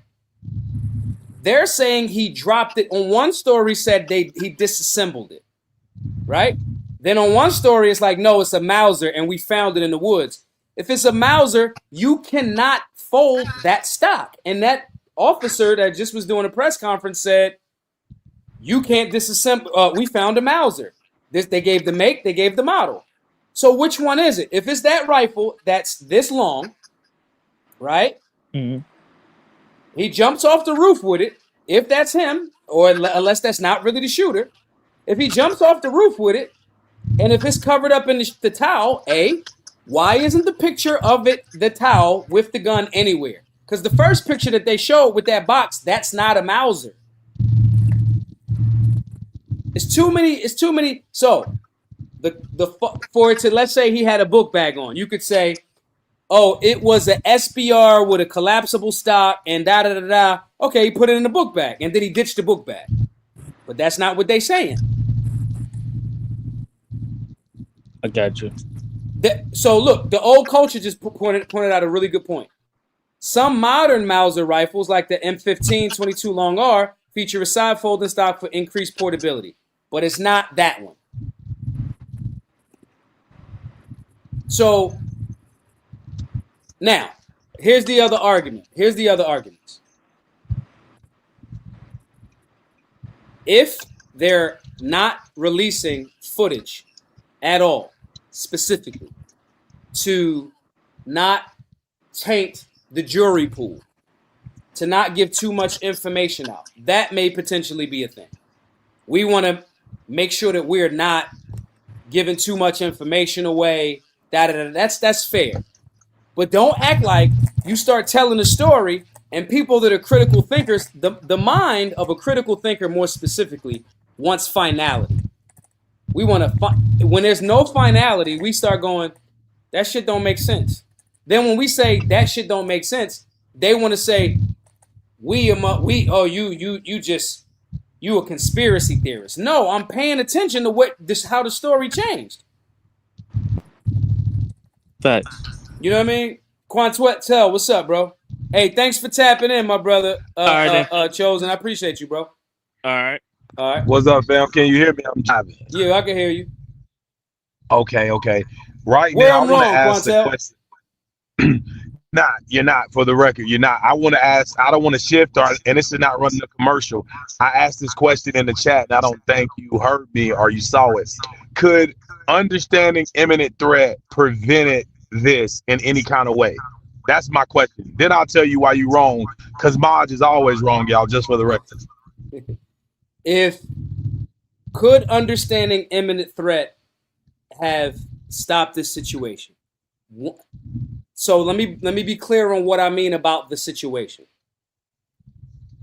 Understanding imminent threat and seeing something in situational awareness and executing what needs to be done when you see something weird, right? For any of y'all that have taken the Understanding Imminent Threat course, and I challenge everybody, y'all should take the course. If y'all saw somebody on the roof and that is spidey senses tingling, you are supposed to fucking say something. And then authorities go, yo, what the fuck you doing on this roof? And that saves Charlie Kirk's life. No doubt about it. No, if that person that's on the roof was the person that was the shooter, and he's out in the open, when you out in the open, not in a window, not in a building, not behind a sheet, if you on the roof and people see you, and there is a highly polarizing figure, I ask law enforcement, hey guys, because they may have shooters and spotters on their roof. That's law enforcement. Hey guys, that guy up there on the roof over there, is that one of y'all's? I'm just asking. Is that a camera crew? And if they go, show me. Because when you bring that to their attention, they're supposed to go, that ain't one of ours. Or, yeah, that's one of ours. Thank you for noticing, though. That's what they're supposed to do. Okay? But if they don't. All right. But magically, a Utah Valley University student says he contacted the FBI after spotting a male suspect on or near Luce Center roof twice in the weeks leading up to Charlie Kirk's shooting. The student noted that the man looked strikingly similar to images of the person of interest and added that a professor had also confronted the individual on the roof. So, if the people that were there that day that filmed it, that would have made those law enforcement officers available, this could have saved Charlie Kirk's life. Now, say the line, FBI. He was a person of interest, like they say all of the time. Because the FBI is a corrupt, fucking rogue, unconstitutional organization that I don't think should even fucking exist. So, from a going backwards though, that person that was filming, that we have video of, we put it on the show a few nights ago. If he says, hey, what the fuck is that? And then they start telling more people, and people start pointing and going, hey, it's somebody on the roof.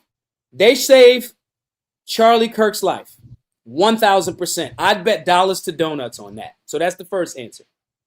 Now, how I'm wrong, brother? Okay. So, now I was just messing with you. I've been listening all the time and where you wrong. This is where I think everyone's wrong, because I think everything, as far as the firearm mods, you probably more about, I mean, us will know outside of me, I'm smarter than you. Other than that, I think speculation right now. I think you got a due process, if you will. I think everybody want to pick a side, want to be right. My understanding is what I'm hearing from this mods. If there was 3,000 people there that were trained, took the imminent threat course, was a solutionary, then they all would have went looking, doing 10 to 25, looking around. So I give Maj a hard time. All joking aside, if there was 4,000 students that has taken understanding imminent threat, then they would have all just went there, knowing, just not even realizing muscle memory would have been thing. So get to the I'm like, man, I know we like Maj is away from this goal. Maj is away from this goal, y'all. And we're away from this goal of getting a solutionary center. But if 3,000 people walked in there with a mindset to defend life, to identify imminent threat, then we wouldn't have a widow. Damn, bro, I'm gonna bring you down, bro. You breaking up.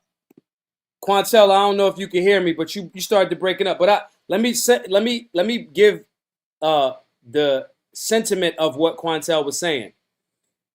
And I didn't pay Quantel to say this. Quantel's taking the classes. Quantel has his wife and his team, his family dialed in on this. I want to be very clear, okay? Make sure y'all subscribe to our brother too. I want to be very clear about this. What he's in essence saying is, If those people, the vast majority of those students would have took the Understanding Imminent Threat course, he 1,000. Charlie Kirk would not have a fucking widow and children that got to be raised without a father now. I will not step off of that truth that I stand on wholeheartedly. The Understanding Imminent Threat course makes you start looking at things differently. You start going, what's that over there? Why he wearing that? It's 80, 90 degrees, right? Patrick Neal says, I don't need a class, buddy. I'm the teacher. Thanks anyway. Bro, shut the fuck up. You be the first. Y'all the first type of people that get shot and don't do shit. I'm gonna go to your page. Bet you don't got no motherfucking, no videos, no nothing. Shut the fuck up. It's always these motherfuckers. Let's get him out of here. Block party. We got a block party, guys.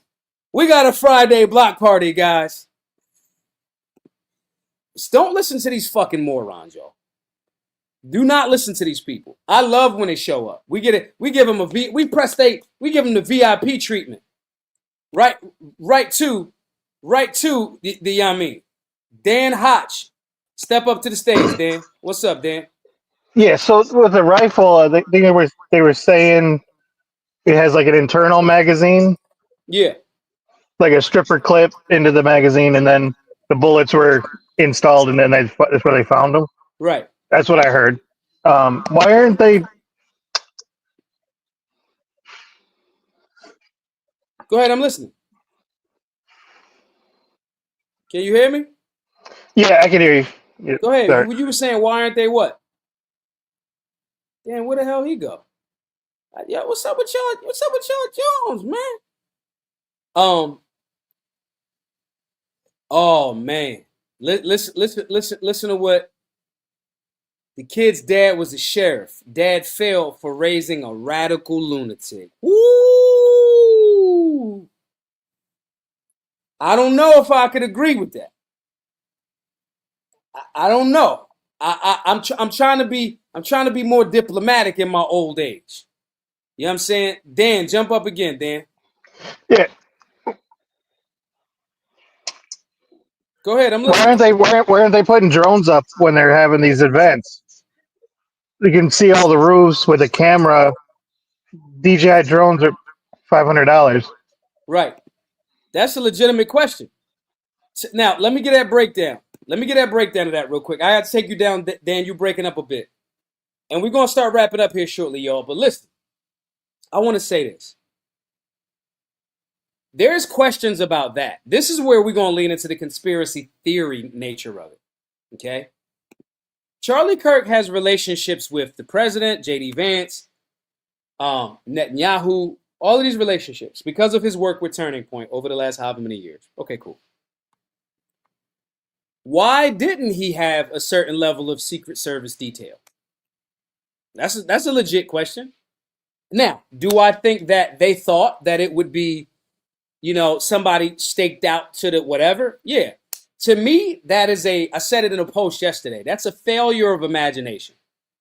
When we talked on the show with Nick yesterday, he's like, nah, their security detail is trash. If I'm running that detail in that open air scenario, I'm putting somebody on that high ground. We doing high ground security. We doing that. We flying a drone. So to Dan's point, he's right. This is, and now this has to be we got to do the Kamala Harris. We need to reimagine. We have to reimagine how we do security at public events now. We can reimagine. All right, let's do the what's his name? Gavin Newsom. We have to make sure that our security details for these guys are making sure that we are not weak in hiring DEI security. We just have to make sure that we're robust in our evaluation of the entire situation. Okay? Right. The old culture says you do realize you have to do this on every show now, right? Guys, when we're asking you to donate to Solutionary University and givesendgo.com/solutionary, we're in essence throwing Illuminati signs in plain view for everyone to know that we're a part of the cabal. I mean, excuse me, I went off script. That was the Gavin Newsom in me telling you all that we're bloodthirsty, controlling authoritarians that want you unarmed. And we have to reimagine how we do this. That's what they think of y'all. And Charlie, listen, I in no way, shape, or form I was very critical of Charlie. He didn't deserve that shit, man. Don't nobody deserve that shit. I think he was a fucking clown, to be honest. I've said this, and I'm not gonna pretend like he was not a clown in how he handled a lot of Americans. I saw him handle people I've been at parties with Charlie Kirk and see how he handled some of the people that he just took pictures with. Like, stop. I see how he was using Brandon Tatum as a motherfucking security guard. Stop. A lot of his talk and rhetoric was clown shit. That's it. That's it. And it was not unifying to all Americans. It wasn't. It was APAC energy, 1000%. It was, I'm going to fly over here and kiss the wall. That happened. That still, in no way, shape, or form, justifies somebody murdering him for you. He wasn't a violent, he wasn't no fighter. His big-headed ass, he ain't fight, he don't lift, he don't shoot. That don't justify him getting shot. Period. Yeah, literally, the night before Charlie Kirk got murdered, because that's what it was. The night before Charlie Kirk got murdered, I called him a baseball bat head motherfucker. I 1000% did. And I'll say, look, he in a better place. If you believe in God, he with God now. So all right, Charlie, we had our issues and you up there ain't no pain. I feel worse for his children. And I say that as, let me be very clear, because this might get back to his children at some point. This is me in attacking of his ideals and not him as a father. I don't know what his life was as a father. It looked like his daughter loved him. And that's great. You see what I'm saying? So we ain't on that. I don't do that shit. We got principles. But I'm not going to act like I was in agreement with him or act like his talk. That's just like if Matt Walsh get lit the fuck up tomorrow, I'm going to say the same shit. That's all. Listen, every single person that is doing punditry publicly, you better have better security. You better get a better detail. You better be motherfucking strapped. You better have some stop the bleed first aid shit around. You basically need to run your whole everybody through Solutionary University. See, you know why they don't try that shit at the Black Guns Matter event?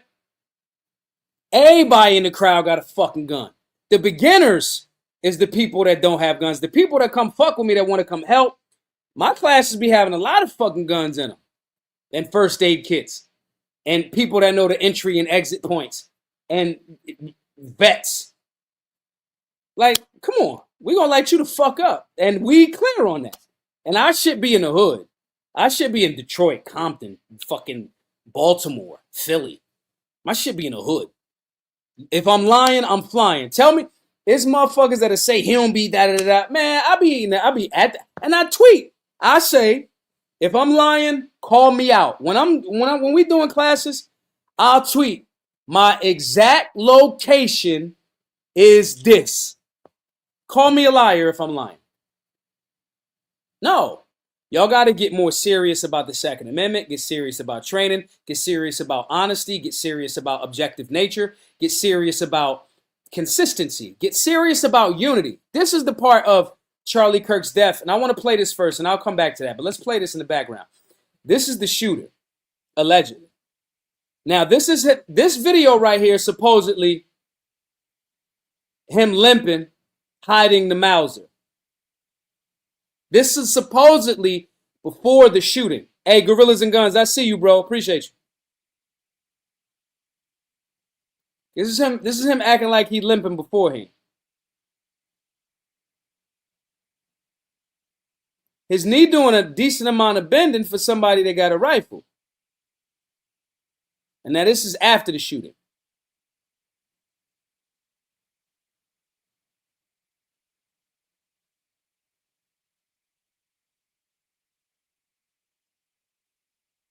Allegedly.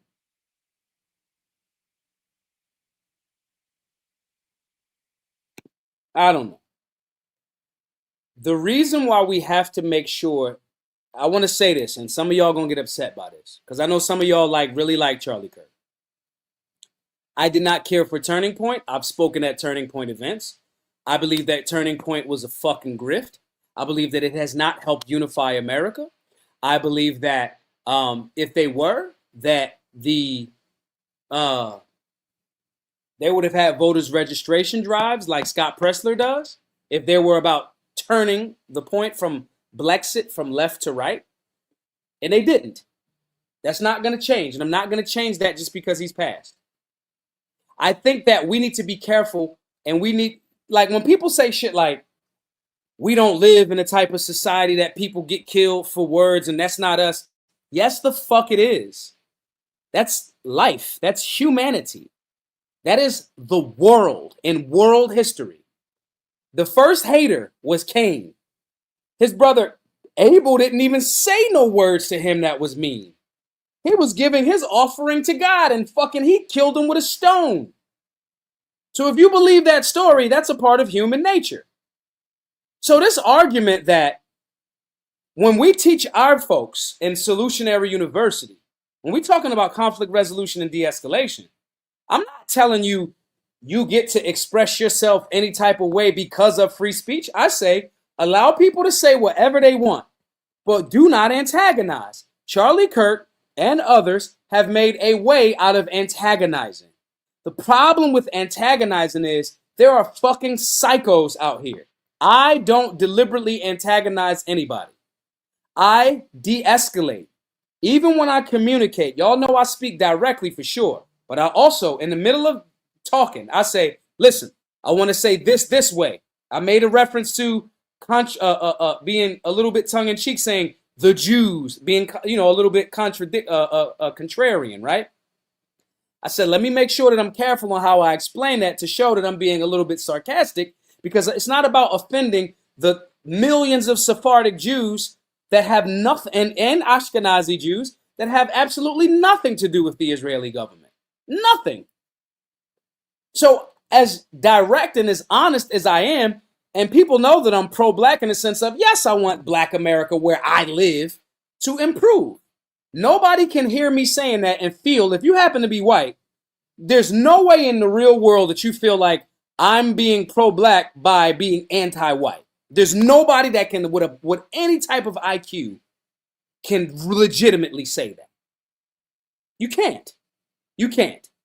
If you try to say it, you're fucking lying, and other people are gonna be like, get the fuck out of here. That's not how Maj roll.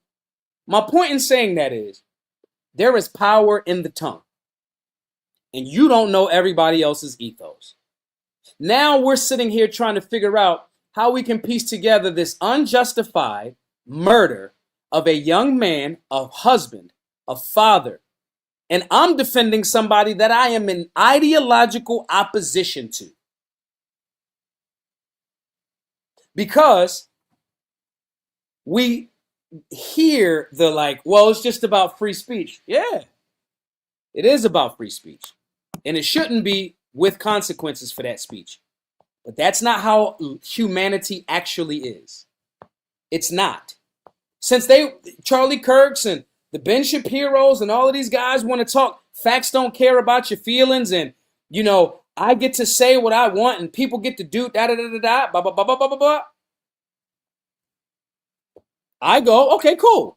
You're feeling that you should be able to say what you want without retribution is not factually accurate. In world history, in the history of the world, I don't like that picture that they put with mixing him with John F. Kennedy and Dr. Martin Luther King and Jesus. He hasn't done enough. He's done some good stuff for the people that follow him. But I don't put you in that level or whatever. But I get what they're trying to say. All of those people that they doing that with, those people got bullets put in their face or their body because of words. So this argument that this isn't what we are, that is exactly what humanity has been. This anomaly that we live in with like air conditioning or Wi-Fi or like fucking Uber Eats, this is an anomaly in relation to world history. This is an anomaly. This is not normal. This is great. So when people are like civil war and then they become contradictory when they see who the shooter is, right? When I'm saying all of that, y'all are asking for these things that if in less than 2 weeks, if the lights went out and the supply chains went out, this shit would look like fucking Kosovo back in the day. And all of this shit you talking, that civil war shit, you're not a warlord. I know I could be. I have no doubt about that in my mind. Violence doesn't bother me at all. I don't even know how y'all gonna react to this video that this content I'm about to make. It's 6 minutes of him chopping this dude's head off. Most of y'all won't even watch it. Y'all gonna get squeamish. I'm not squeamish. I will not fucking skip a beat. That's trauma. I got to turn that into something that helps people. And that's why we create a community of people to maintain this anomaly, this beautiful anomaly. Uber Eats, air conditioning, fucking like, this is awesome. Red light therapy, getting your feet done. And fuck you. I like getting my feet done. Manicures and pedicures, fucking brunch, fucking mimosas. You kidding me? I get to eat breakfast again with mimosas? Shit, I love it. And I understand that there's another side. That's not none of that. So if I have to ask, like, which one would I prefer? I prefer the hard work of supporting everybody and working us towards course correcting, not talking this civil war shit. We can't be, they're violent. The left is violent. If you Christian, that's a basic tenet of knowing the power of the tongue. They're violent. They're this. They're that. I'm not calling for that. I believe that all Americans, under the right knowledge base and love and empathy and information and patience, the vast majority of Americans would get together. I don't want no beef with nobody. I don't want beef with nobody. And if you are a Christian, and if you wasn't in your Bible, and if you missed that chapter, verse, it's the power of life and death in the tongue.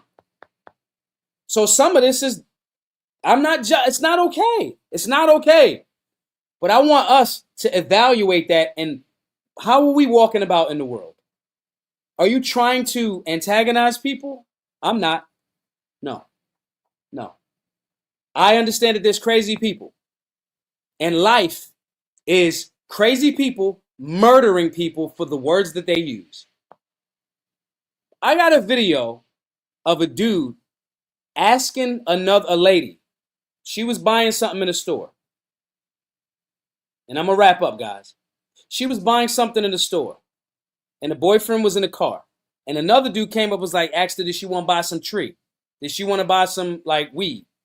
And the boyfriend got out and murdered this guy right there for asking his girl, did she want weed? Guys, I want you all in this community. We can course correct this. We can make this place better. But it's not going to be through agitation. It's going to be through the love, empathy, and hard work in a community of people that are going to continue to improve themselves. Yeah, you're going to be in better shape. Yeah, you're going to shoot better. Yeah, you're going to have more time with your family. Yeah, you're going to help make money. Yeah, you're going to all of those things. These are how we make places better. I want us all in that. I want you all to start with this Understanding Imminent Threat course. I want you all to get in there. I want you all to become solutionaries. I want you all, there's 800 of you watching right now. I want Charlie Kirk to rest in peace. I want to find out who murdered him. I want that. Okay? That being the case, I also want us to learn lessons on multiple fronts from this scenario. And one of them is build community, de-escalate, avoid conflict, continue to build, and craft and link with like minds of people that are literally working together to try to make this place a better place. We have a community for y'all. I want you a part of this community. So I'm going to ask everybody to do a few things. One, I'm going to ask you to donate. Everybody that donates over $20, I'm going to give you a class. You donate $20, I'm going to give you a class, the Understanding Imminent Threat class. Okay? If you're a woman or a man and you can't afford the $20, shoot me a DM on whatever platform. I'll get you the class for free. Ain't even about that. Okay? It's $20. Cool. Some of y'all will pay it forward. Some of y'all will pay it forward at that link right there. GiveSingo.com/solutionary. It's scrolling around the bottom. If you're watching on X, it's my pinned post. Okay? Some of you have a little bit more right now. It's Friday. Y'all got paid. Cool. I'm going to ask you guys, we now need 499 donors at the $100 level. And we're done. We will buy our building. We will keep these classes free forever, at least in Philly. And we're going to try to figure out how to do this in every city. A building in every city. The classes are free. I'm going to ask everybody. Just think about this. There's 800 people in here. Imagine if 800 people gave $100 and get access to all of the classes and curriculums that I'm telling you I want you to cheat. I want you to cheat. I want you, Rob just said $498, so that means Rob just gave $100. Thank you, Rob. Appreciate you for that, bro. I want you to cheat. Rob, you're about to get an email. All right? Matter of fact, I'm going to do it as I talk to you. Rob's about to get an email right now. Let me find your email, Rob. Rob's about to get an email from the squad. And Rob, when you get this email, I want you to say it right now on the show. Because I want people to recognize that this is real. Okay? My team just got your email, Rob. Email. Rob, pay attention to your email. And I want this to happen fast. Team, if y'all watching, do this fast. Rob is about to get an email with access to Solutionary University. All of the classes, all of the curriculums, the private community. We're going to do your macros. We're going to give you a meal plan. We're going to give you shooting drills. We're going to give you a workout routine. All of that comes. It's lifetime. Okay? Everybody that donates at the $100 level, you're going to get that. And that means the classes that are coming in the future as well. Okay? Dre says, how the hell are you writing all of that in one round? Good question. Saying this to say, everybody that's donating at the $100 level, that's helping us get rid of, now we need 498 donors left, you're going to get access to all of those things. That's one. Two, can't give it the $100 level, just give what you can. Pay it for, yo, Maj, here go $30. Pay it for somebody, a woman that or a dude that wants to take this class.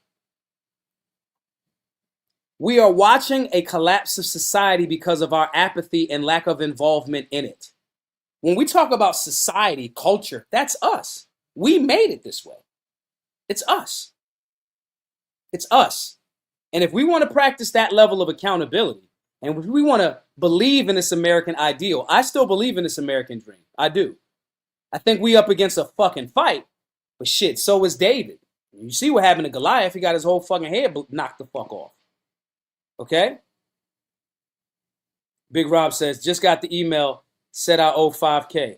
I don't know what the hell he talking about. he might be messing with us. He got the email that said we owe him 5K. he's definitely joking. That's not the truth. My point in saying this, y'all, is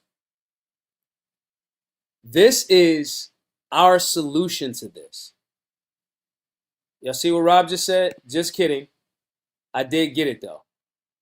Okay? That is lifetime. The Bitcoin class is coming, the welding class, the gardening, the massage therapy, the this. Every class that's coming, you are locked in for free. And lastly, not lastly, but this class, this access in January the 1st is going from $99 to $999. Don't try to shortchange me. I know what I got. Okay? My point in saying this, y'all, is we want to make sure that everybody's getting what they need. We have to be the solution. We have to be the answer to these things. Them people that were nervous and didn't know what to do, when that young lady from Ukraine got stabbed. We cannot allow that. The people that watched that dude on the roof, that if he was the shooter of Charlie Kirk, they assisted in Charlie Kirk's death by being silent, by just doing it for the gram, just making the video. That was not right. Okay? The people that watch, wait till y'all see this content, that watch this dude chop somebody's head off, literally, 2 emails actually. I'm telling y'all, I want us to win. This is not about me making $1 million. I make more money from the merch. I don't make money from this. I make money from the merch, right? I ain't mentioned a shirt the whole fucking time. I'm telling y'all, what is the good of me selling y'all a whole bunch of shirts and I make $10 million in apparel and then the whole fucking America blows up? And then it's like, okay, I can't even drive my Bentley now, right? So my point in saying this to y'all is, and I'm going to wrap up. Thank y'all all for tapping in. But I want everybody, please go donate. $100 if you can, less if you can, and we're going to pay it forward for anybody that wants to take this Understanding Imminent Threat class for free. Just shoot me a DM. I'm going to engage with you all on Twitter from here maybe for the next 2 hours or so. We went very long tonight. Pause. But I won't get to see y'all for real on the show until Monday. So again, thanks again, guys. Share this all over the place. Thank you for tapping into the Maj 2 ratio. Same time on Monday. I want y'all to have an excellent weekend. Train, donate, support the work. GiveSendGo.com/solutionary. I'll see y'all on Monday, 8 p.m. Eastern, same time, same channel, YouTube.com/Maj 2 Ray. Share the space all over the place. Be safe, be solutionary.